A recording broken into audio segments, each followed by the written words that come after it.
First, tick-borne diseases is something that I work with Dr. Robert Carter and Dr. Chris Murdoch. We're designing methods, both molecular methods, of screening ticks for diseases like Borrelia burgdorferi, the causative agent of Lyme's disease, and Borrelia lone-starrii, the causative agent of southern tick-associated rash illness.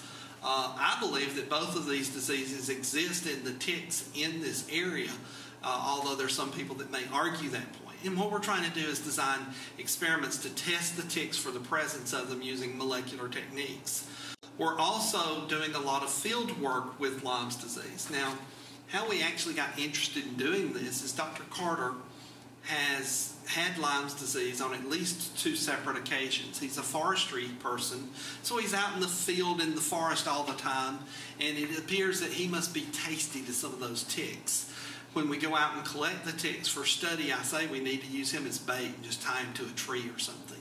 And as hairy as he is, we might have trouble getting some of those ticks off of there.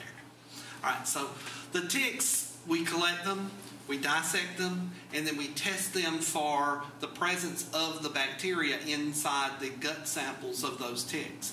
We're about to start into a culturing phase where when we find a geographic region where the ticks are located that are infected, we'll go out and we'll collect samples of those ticks and try to actually culture the Borrelia species in the laboratory. So that'll be another microbiological angle.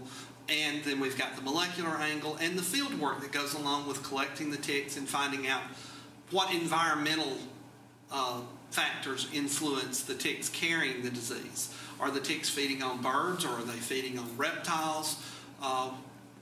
There are lots of questions that can be answered this way. Now,